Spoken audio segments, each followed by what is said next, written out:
Hello everyone, কেমন আছো সবাই? আশা করছি ভালো আছো। আমিও খুব ভালো আছি।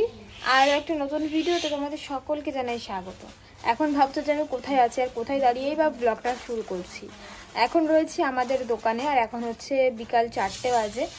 তো এখন একটু যাচ্ছি হচ্ছে আমার বড় পিসি শাশুড়ির বাড়ি। তো বড় পিসি শাশুড়ির বাড়ি যাচ্ছি কারণ হচ্ছে আমার বড় পিসি শাশুড়ির মেয়ের বেবি হয়েছে, তো বেবি বয় হয়েছে। তো সেই কারণে আমরা দেখতে যাচ্ছি। আর হচ্ছে আমার আর যাওয়ার আগে তো বাচ্চার জন্য নিয়ে যাচ্ছি একটা সুন্দর একটা কিউট সা তোয়ালে আর একটা জামা প্যান্ট নিচ্ছি। তুমি তো ভাঁজ করে দিলে কেন? দেখাবো না? এটা যে জামা ফিতে বাঁধা আর এটা তোয়ালে। হ্যাঁ, দুটো ম্যাচিং করে নিয়েছি নীল কালারের। বাহ, প্যাকেটটাও তো নীল নীল দিয়েছো, মানে ম্যাচিং ম্যাচিং হয়ে গেছে। তো যেহেতু ছেলে হয়েছে সেজন্য আমি ভাবলাম যে নীল কালারেরই জামা নিই আর নীল কালারেরই তোয়ালে নিই। তো মেয়ে হলে পিঙ্ক কালারের নিতাম। তো যাই হোক, চলো দেখতে থাকো। এখন আমি যাচ্ছি। তো আমাদের দোকানে আসলাম এই কারণেই, শুধু এটা নেওয়ার জন্য, নইলে একেবারে সোজা চলে যেতাম। আর যেহেতু আমরা এখন ওষুধ পালছি সেই কারণে আমাদের মুখ চোখ হয়তো এরকম লাগছে। চুল টুল আঁচড়ানো নেই, কপালে সিঁদুর নেই, শুধু টিপটা আছে। শুধু টিপটা আছে, কপালে সিঁদুর টিঁদুর নেই। মাথায় তো তেল দিয়ে দিয়েছিল সেদিনকে সবাই, তো সেই তেলটাই রয়েছে। চলো দেখতে থাকো, যাই। আর ওদিকে আমার বড় পিসি শাশুড়িও ধরো 3 দিন ওষুধ পালবে, যেহেতু বড় পিসি শাশুড়ির বাবা। তো সেই কারণে মেয়েদের তো 3 দিন পালতে হয়, তো সেই কারণে বড় পিসিও পালছে ওদিকে। তো চলো দেখতে থাকো, আমরা যাই। তোমাদেরকেও ওখানে গিয়ে তারপরে বেবিটাকে দেখাবো। চলো। তারপরে দেখো দুজন মিলে বাইকে করে চলে আসলাম হচ্ছে আমার বড় পিসি শাশুড়ির বাড়িতে। তো এদিকে দেখতেই পাচ্ছ পুচকু সোনা কিন্তু এদিকে ঘুমাচ্ছিল, ওকে জোর করে তোলা হয়েছে। মানে ও জেগে থাকলে খুব ছটফট করে, কেউ কোলে নিতে পারে না। তো সেই জন্য আমাকে বললো ঘুমানো অবস্থাতেই কোলে নাও, নইলে আর কোলে নিতে পারবে না। ও যদি জেগে যায় একবার তাহলে কোলে রাখা খুব মুশকিল। তো সেই জন্য এরমভাবেই কোলে নিলাম। তো একদমই পুচকু সোনা। আর হচ্ছে এটা তো হচ্ছে আমার ননদের ছেলে, মানে আমার ধরতে গেলে আমি ওর মামি হই। তো আর তোমাদের দাদাভাই হচ্ছে মামা। তো যাই হোক, মামা মামি হিসেবে তো একটা জামা আনতেই হয়, তাই না? তো জামা তোয়ালেগুলো সব নিয়ে এসে দিলাম, একটু কোলে নিয়ে একটু গল্প করে তারপরে বাড়ি চলে আসলাম। আর বাড়ি চলে এসে এখন সন্ধেবেলা, এখন খাচ্ছি একটু চা। তো চাটা খাচ্ছি হচ্ছে আমি, আমার ননদ, তারপরে এক ঠাকমা আছে। তো আমরা সবাই মিলে চা খাচ্ছি। মানে মা বাবা তো খেতে পারবে না, তো সেজন্য মা বাবা বাদে আমরা সবাই খাচ্ছিলাম। আর তোমাদের দাদাভাই গেছে দোকানে। তারপরে আমি এখন বাজে হচ্ছে রাতের 9টা। আমি এখন রান্না করতে চলে এসেছি। আর 3 বেলায় না এখন আমি রান্না করছি এই কটা দিন। মানে এই যতদিন ওষুধ পালবো ততদিন কিন্তু 3 বেলায় রান্না করব। সকালেও রান্না করব, দুপুরেও রান্না করব, রাতেও রান্না করব। কারণটা হচ্ছে গরম গরম সিদ্ধ ভাতটা ভালো লাগে, আর ঠান্ডা হয়ে গেলে সেটা একদমই আর ভালো লাগে না। তো রাত্রিবেলা এখন করছি আমি আলু সিদ্ধ ভাত আর তার সাথে পটল ভাজা। ভাবছো তো যে তেল কেন খাচ্ছি? আসলে এটা তেল নয়, এটা হচ্ছে ঘি। তো ঘি দিয়ে কিন্তু আমরা পটল ভাজা খাচ্ছি। মানে একদম আলু সেদ্ধ দিয়ে না তোমাদের দাদাভাই খেতে পারবে না। তো সেই কারণে এখানে ঘি দিয়ে সব ভাজাভুজিগুলো করছি, নইলে একদমই খাওয়া যাবে না। তো এই হচ্ছে ঘি, আর এই ঘিটা খুবই ভালো খেতে, ভীষণ টেস্টি। আর আমি ঘি দিয়ে ভাত খেতে ভালোই লাগে, মানে আমি ভালোবাসি আর কি। সেজন্য আমার না অতটা অসুবিধা হচ্ছে না। অসুবিধা হচ্ছে শুধু তোমাদের দাদা ভাইয়ের। ও আবার ভাত দিয়ে মাখিয়ে ঘি খায় না, সেই কারণে ওর একটু প্রবলেম হয়ে যাচ্ছে। আর এখানে এই যে সবাই বসে আছে, ঠাম্মা, এখানে আর এক ঠাম্মা আছে, মানে আমার পিসি ঠাম্মা, তারপরে মা বাবা সবাই বসে আছে। আর এদিকে আমি রান্না করছি। আর যেদিনকে দাদু মারা যায় জানো তো, সেদিনকে আমার ঘরের অবস্থা একদম বেহাল ছিল। তার 2 দিন আগে থেকেই, মানে 3-4 দিন ধরে একভাবে বৃষ্টি হয়েছিল, জামা কাপড় সব এক জড়ো হয়ে গেছিলো, কাচা আর হচ্ছিল না। যেদিনকে দাদু ওরকম মারা যায় তো সেদিনকে সকালবেলায় না আমি কেচে দিয়েছিলাম। তখন মানে জানতামই না যে দাদু আজকেই আমাদের ছেড়ে চলে যাবে। আর দাদু গেছে হচ্ছে ওই 12টা 10-15 নাগাদ ওরকম টাইমে। আর আমি তো সকালবেলা ঘুম থেকে উঠে জামা কাপড় কেচে দিয়েছিলাম। সেই জন্য একদিকে ভালো হয়েছে, এই কটা দিন সেগুলো তো পরতে লাগবে বলো।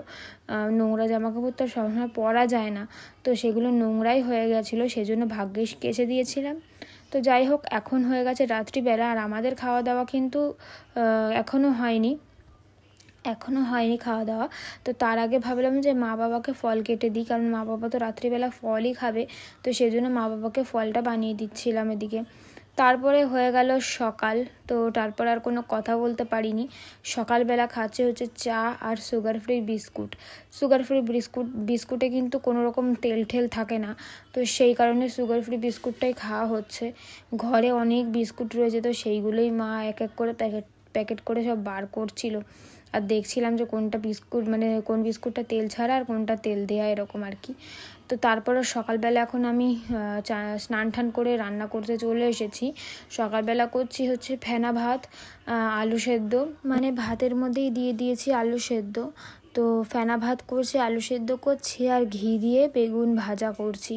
তো বেগুন ভাজাটা যদি একটু না করতাম না, একদম খাওয়া যাচ্ছে না, বুঝলে তো। আর হচ্ছে হলুদ ছাড়া শুধু নুন মাখিয়ে ঘি দিয়ে বেগুন ভাজছি। তো যা হোক এরকমভাবে খাচ্ছি, এগারোটা দিন কী করব বলো, খেতে হবেই। আর এই যে আমার স্নান টান হয়ে গেছে, চুলটা তাই ছেড়ে রেখেছি। আবার সবসময় চুলটা এখন ছেড়েও রাখা যাবে না, একটু পরেই আমি খোপা করে নেব, বুঝতেই পারছো। এখন তো ধরো ওষুধ পালছি, সেই কারণে আর কি। আর এদিকে মা বাবা গেল হচ্ছে আমাদের বাড়ির কাছে একটা বিল আছে, তো এই বিলে স্নান করতে। তো স্নান করে এসে তো ওরা ধরো হোপ বেশি করবে ঘরের ভেতরে, তো সেই জন্য ওরা তো দিনে একবারই ধরো এরকম আতপ চালের ভাত খেতে পারবে। তো সেই জন্য ওরা তারপরে ওদের জন্য সমস্ত কিছু আমি গুছিয়ে রাখলাম। আর আমার শ্বশুরমশাই যেহেতু সুগার, আলু খেতে পারে না, সেই কারণে আমার শ্বশুরমশাইয়ের জন্য দুটো পটল কেটে রেখেছি, যাতে ওটা ভাতে সিদ্ধ দিতে পারে। আর হচ্ছে আমার শাশুড়ি মায়ের জন্য একটা ছোট আলু একদম কুচি কুচি করে কেটে রেখেছি, নইলে ওই মালটার মধ্যে দিলে তো সেদ্ধ হতে অনেক টাইম লেগে যাবে, সেই কারণে। আর এদিকে আমি হচ্ছে কলা ঠলা সব কিছু এগিয়ে রাখলাম, যাতে এসেই সঙ্গে সঙ্গে কাক জলটা দিয়ে ফল খেয়ে জলটা খেতে পারে। আর যতক্ষণ না ফল খেয়ে জল খায় ততক্ষণ তো এসে কথা বলতে পারে না, তো সেই কারণে আমি হাতের কাছে সব গুছিয়ে রেখে দিলাম। আর ওদিকে দেখতেই পাচ্ছ আমাদের উঠোনে মানে দাদুর যেখানে শোয়ানো হয়েছিল বার করে, সেই জায়গাটা কিভাবে করা রয়েছে সেটা তো তোমাদের দেখালামই। আর এই হচ্ছে ঠাম্মা দাদুর ঘর, তো এই ঘরটাতেই হোপ বেশি করে হচ্ছে মা বাবা।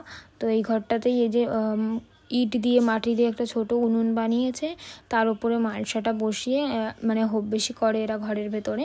তো যাই হোক, তারপরে ওরা এখন বেরিয়ে গেছে অলরেডি ঘাটে যাওয়ার জন্য, ঘাটে স্নান করার জন্য। তো আমি এদিকে সমস্ত কিছু গুছিয়ে নিয়েছি, আর আমার সকালে খাওয়া দাওয়া হয়ে গেছে। তো খাওয়া দাওয়া করে নিয়ে তারপরে আমি সব কিছু গুছিয়েছি এদের জন্য। তো এখানে ফল কেটে রেখে দিয়েছি, কলা রেখে দিয়েছি, এখানে আতপ চাল আছে, তারপরে এটা কি কালো জিরে না কি যেন একটা রয়েছে। আর এদিকে জল রেখেছি, আর একটা ঘটিতে রেখেছি হচ্ছে দুধ, আর একটা ঘটিতে রয়েছে কি একটা যেন ভেজানো জলের মধ্যে। তো এগুলো সব হাতের কাছে গুছিয়েই রেখেছি। এখন বাজে হচ্ছে বিকাল 4:30 মতন। ভেবেছিলাম আজকে দুপুরে রান্না করবো না, মিষ্টি ফল টল এগুলোই খেয়ে নেব, কিন্তু দেখছি না, প্রচণ্ড খিদে পেয়ে গেছে। সেই জন্য আমি আবার এখন ভাত রান্না করে আসলাম। ওদিকে আমি ভাত রান্না করতে গেছি, আর এদিকে আর একজন ঘুমিয়ে পড়েছে, তো সেই জন্য এখন আর খেলাম না, ভাতটা মানে করে রেখে আসলাম। এখন করলাম হচ্ছে মানে সিদ্ধ ভাত, আলু সেদ্ধ ভাত, আর একটা ভাজা করেছি ঘি দিয়ে। তো যাই হোক, আমি সকালবেলা সমস্ত কিছু কাজবাজ সেরে আমি একটু ঘুমিয়েছিলাম। তো ঘুমাতে ঘুমাতে অনেকটাই বেলা হয়ে গেছিলো, মানে বেশিক্ষণ ঘুমাইনি, 1-1.5 ঘন্টা ঘুমিয়েছিলাম। তারপরে উঠলাম, উঠে একটা করে মিষ্টি খেলাম, তোমাদের দাদাভাইও খেয়েছে, আমিও খেয়েছি। তারপরে দেখছি না, প্রচণ্ড খিদেই পেয়ে যাচ্ছে, সেই জন্য এখন আমি আবার ভাত বসালাম। তো ওই জন্য ভাত করে নিলাম অল্প একটুখানি।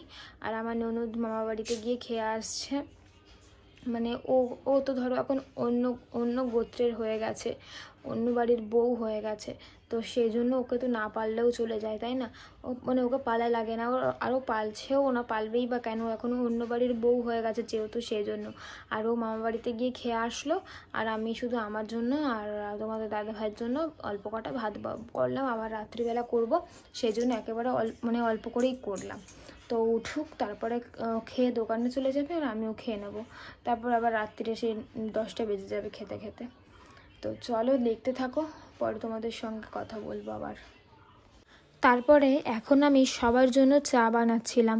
আর আমরা যেহেতু চা বাড়িতে অতটাও কেউ খাই না, কিন্তু আমাদের ওষুধ হওয়ার পর থেকে কিন্তু আমরা কিন্তু দুবেলা করেই চা খাচ্ছি। কি খাবো বলো, খিদেও তো পেয়ে যায়, সেজন্য চা আর বিস্কুটই খাচ্ছি।